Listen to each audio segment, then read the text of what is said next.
Hello, my soccer universe. My name is Roland, and this is Football Talk, and I'm coming to you from a hotel room today. And yeah, I'm gonna try to record a little bit my thoughts from the past weekend, but I have no idea how and when I'm gonna get these out. I gotta be honest with them. So I hope that'll be fine with you or with me. Business trips are kind of busy, I have to admit. I wanna keep it also a little bit shorter than usual because the time for editing and everything ready is not quite here as well. But yeah, let's get started. I wanna actually talk a little bit about what's happening in the Austrian Bundesliga, where the only team that's doing well is LASK. I wanna talk a little bit about Milan and then pick up some of the big results on the weekend.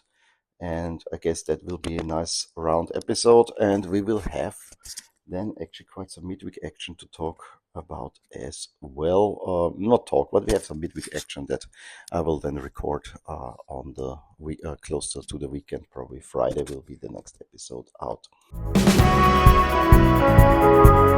Okay, let's get started with the Austrian Bundesliga, where everyone is stumbling except LASK. LASK get a sixth win in a row, fully deserved over Rapid, a 3-0, very much a 3-0 as you would like. It was a game, the last game of the weekend. It was a game marred by multiple delays due to fog, due to pyrotechnics from both sides of the fans, which, when it's a cool day, it's just not fun. I think the game had overall 21 minutes delay because of that. But when the game was played, it was Rapid had the ball and LASK scored and was dangerous, created chances. And you could see that one side is full of confidence and the other one is lacking it. In addition, right after I recorded the last episode, Rapid coach Peter Stöger has been let go.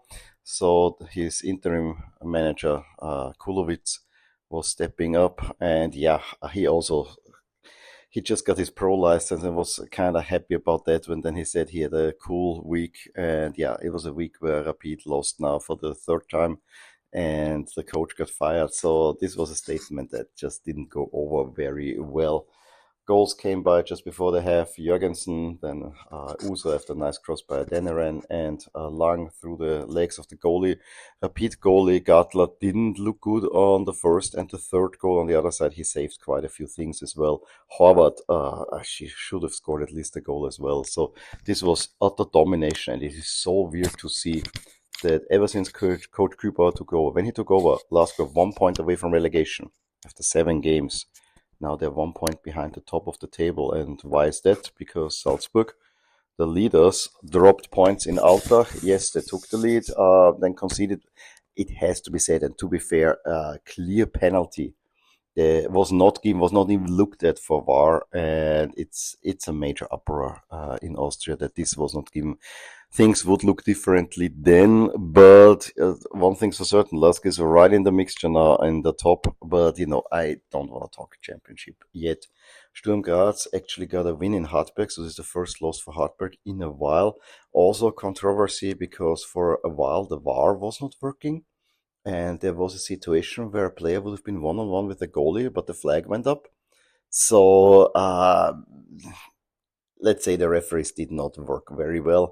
And then another coach got sacked on the weekend because Blau-Weiß Linz lost the bottom of the table duel against GRK 3-1 and 5 points off the pace. And that was it for Coach Moritz. And so, yeah, that's basically the takeaway from the Austrian Bundesliga. As a LASK fan, I am super, super, super happy about that. Let's go to Italy, as I usually do, and Milan are also top of the table. Haha, was that great?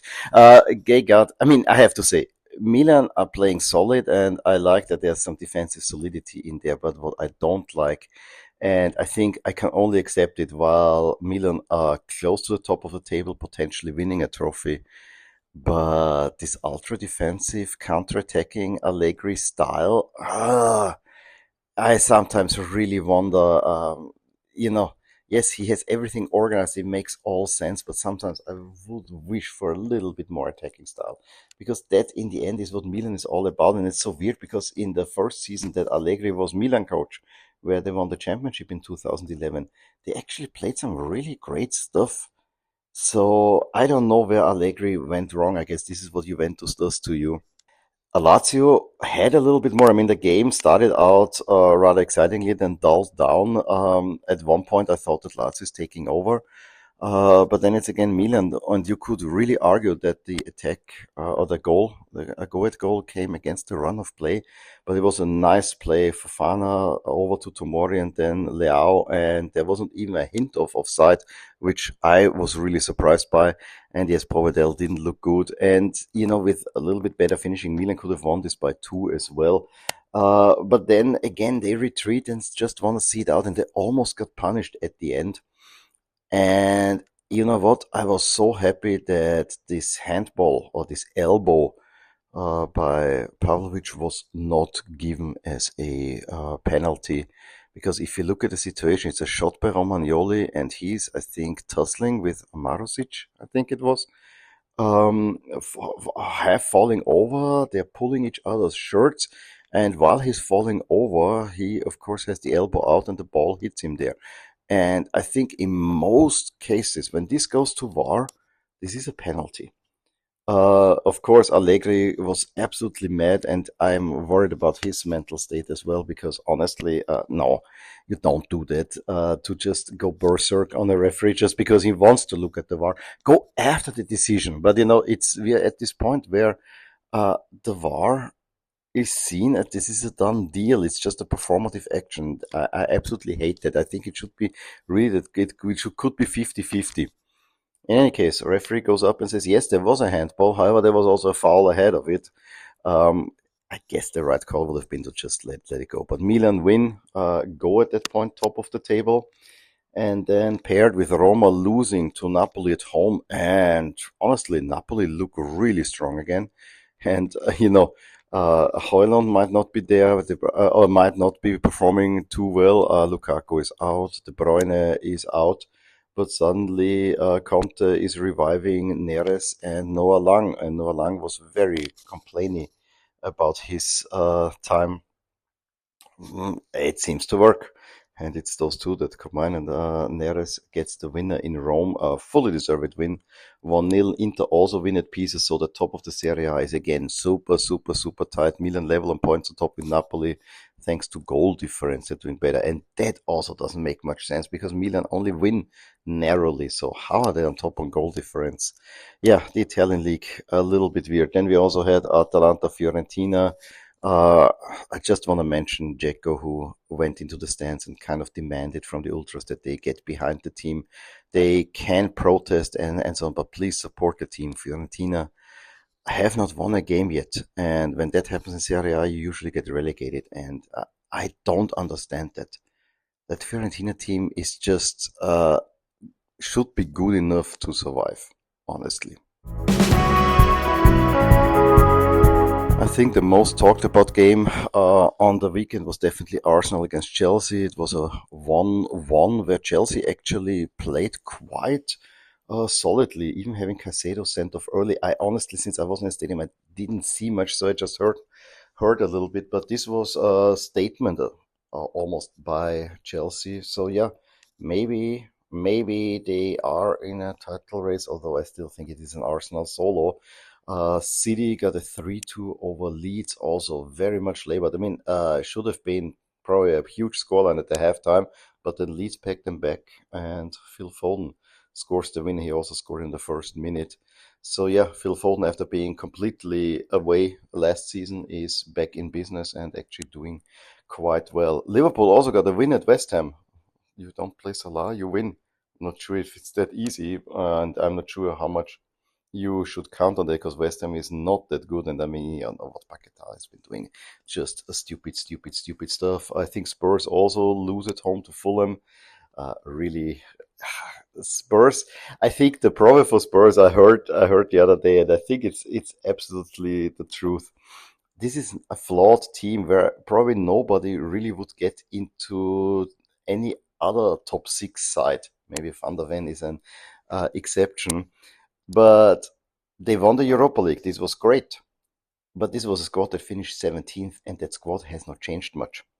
And so the expectations are probably killing Thomas Frank, although, he probably could do better. I am now curious to see whether Spurs really stick to a long-term project and accept some pain, short-term pain for long-term gain, or if they um, level up.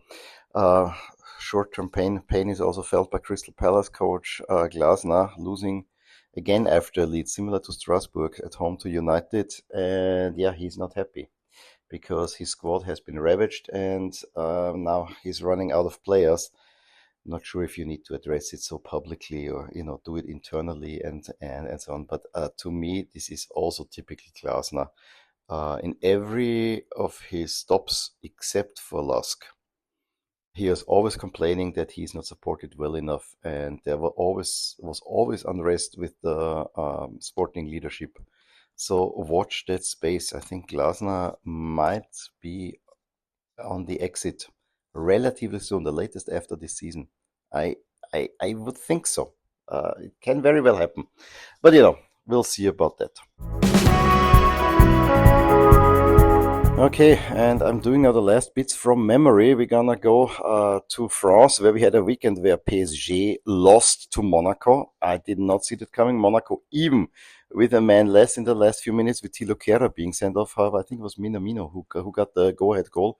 PSG doesn't look all right, but injuries. But still, should be a game that PSG should win.